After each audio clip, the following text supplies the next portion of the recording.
살아계신 하나님의 손에 빠져 들어가는 것이 무서울진저. 새벽을 깨우는 거룩한 기도자 여러분, 주의 말씀과 기도의 영광의 마음에 살아있어 날마다 주 앞에 하늘 담대함을 얻어 세상에 굴하지 아니하는 담대함과 하나님에 대한 경외의 두려움을 가지고 살아가는 진실함의 삶이 복되기를 소망합니다.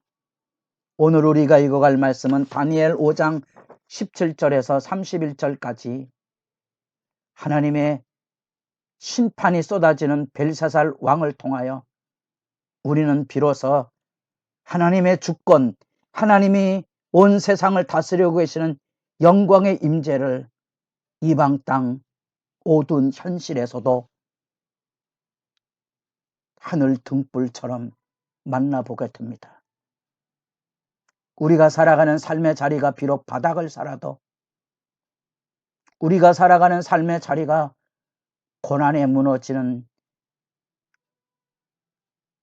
아픔이 깊어져도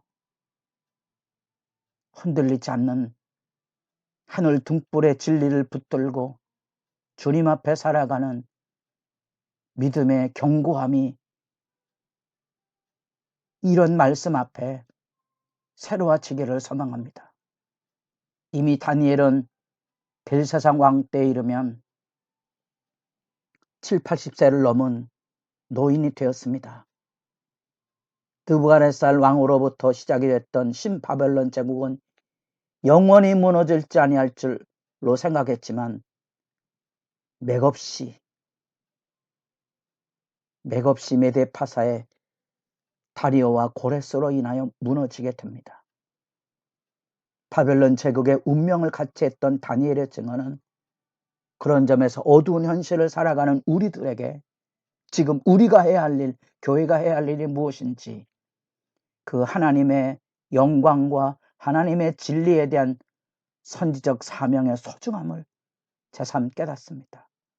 더불어 나라를 잃어버렸고 약속을 잃어버린 세대 안에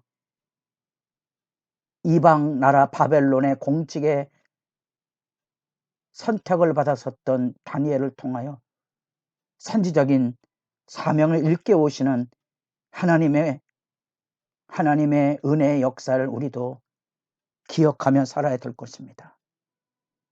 이 여호와라는 이 위대한 하나님의 영광을 경험했던 느부갓네살, 그 왕궁에서 일어났던 일들을 최소한 기억하고 있어야 될 벨사살.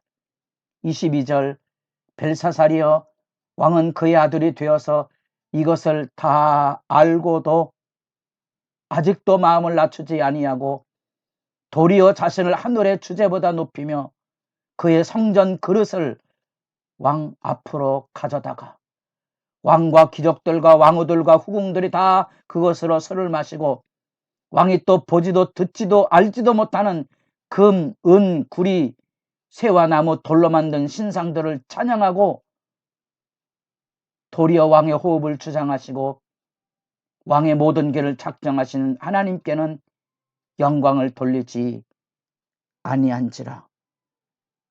명백한 죄가에 대한 심판과 징벌을 선고하고 있습니다. 하나님 백성의 선지적 사명이 무엇인가를 분명히 알고 계셔야 됩니다. 우리가 만약에 이 생명의 말씀을 분명히 밝히지 않으면 오그러진 세대 앞에 믿음의 진실을 지켜가기가 어렵게 될 것입니다. 우리가 바로 그 하나님의 말씀에 두렵고 떨림으로 서 있지 아니하면 빛된 진리를 비추며 살 수 없을 것입니다. 하나님보다 자신을 높였던 벨사살, 하나님의 손에 빠져들어가는 것이 무서울진저.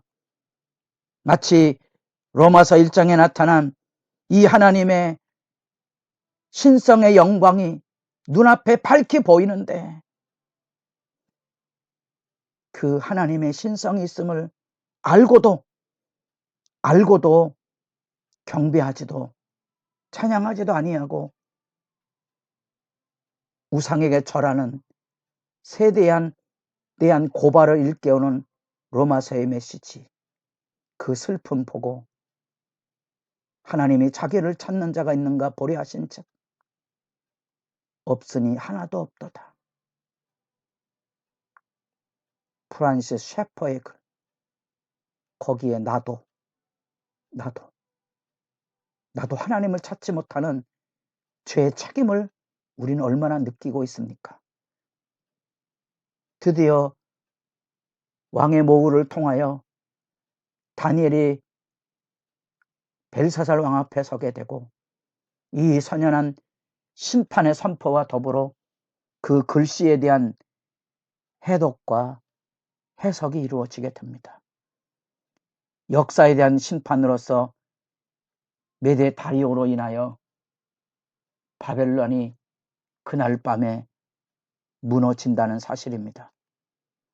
메네 데겔 우바르신, 그 글자 안에 이 모든 것들은 화폐를 타는 그러한 중량들입니다. 우리가 잘 알고 있는 문화, 세겔, 페레스, 그 기본 개념 안에 하나님의 심판의 메시지가 마치 암호처럼 담겨져 있다는 겁니다. 더더구나 이 배경을 연구하는 학자들, 바벨론 시대의 점성술을 연구하는 보고서들이 과학적인 탐구를 통하여서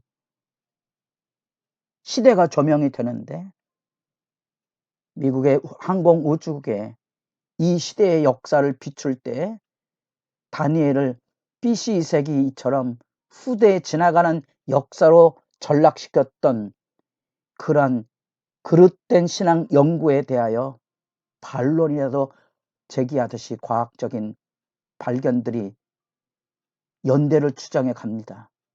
그 중에 바벨론에 뛰어난 이 점성술의 배경, 별자리 기록들을 추정해 본 결과 이때가 바로 성경이 증거했던 BC 6세기 이미 근거 자료가 나타날 정도입니다.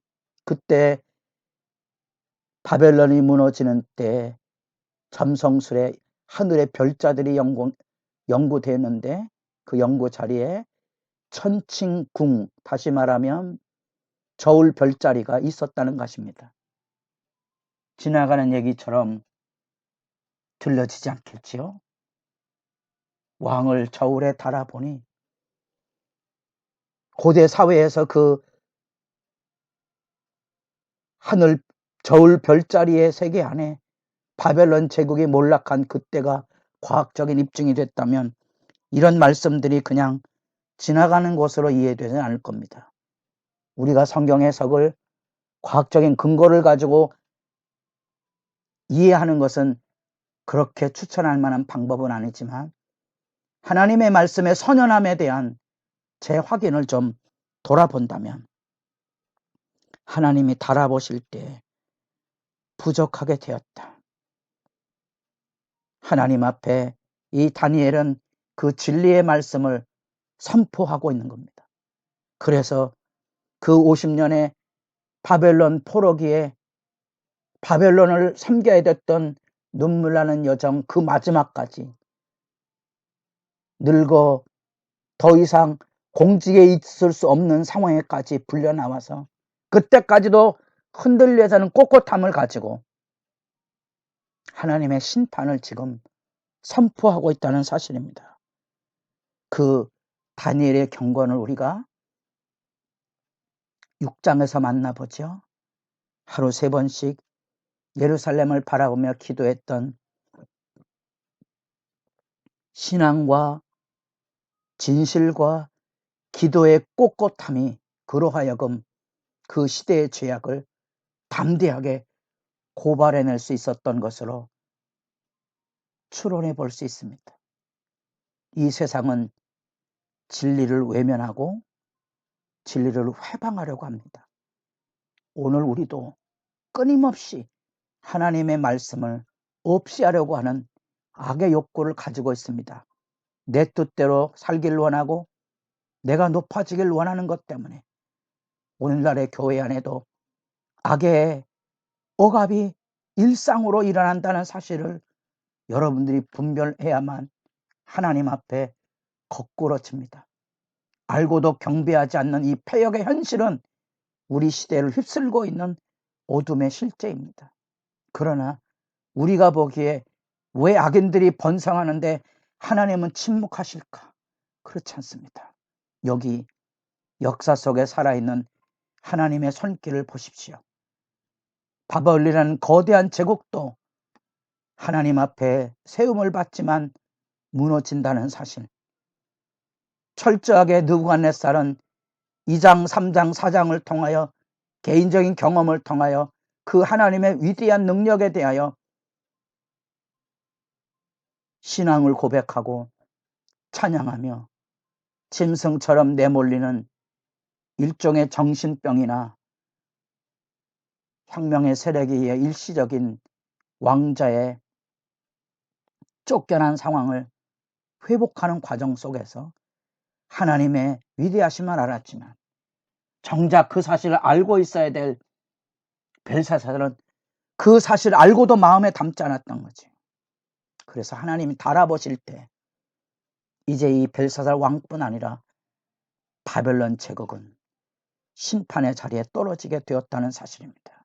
여러분, 여러분의 믿음을 하나님께서 달아보신다면, 여러분, 우리 교회의 믿음을 하나님께서 달아보신다면, 여러분, 모자르다고 부족함이 보였다고 그 말씀 앞에 떨림을 두를 수 있겠습니까? 주의 말씀이 하나님 앞에 여러분들을 거꾸로 엎드려 깊은 기도의 시간 앞에 하나님의 은혜를 찾는 소중한 시간이 깊어져 갈 수 있기를 바랍니다.